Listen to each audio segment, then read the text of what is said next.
ឲ្យកូនកើតទុករៀបការហើយកុំឲ្យខ្មាំងនេះស្រុកមកបានខ្ពស់មកដេកស្រណុកចិនដា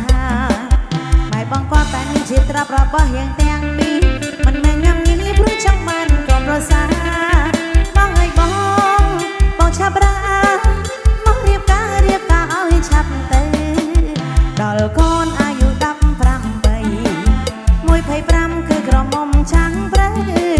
រៀបការឲ្យប៉ុនមកសងវាស្កើមកជាអង្គផ្លែចាទៅរឿងយើងលែងបាន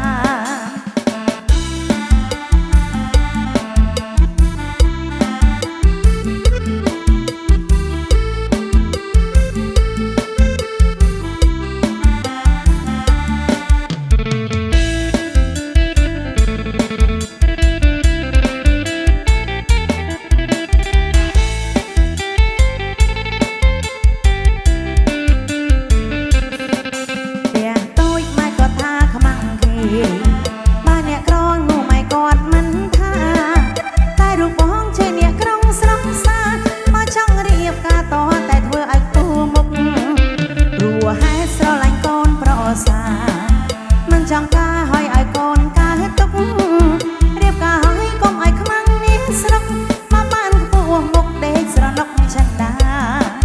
ម៉ែបងគាត់តែនេះជាត្រាប់របស់យើងទាំងពីរមិនមែនញ៉ាំញីព្រោះចង់បានកូនប្រសា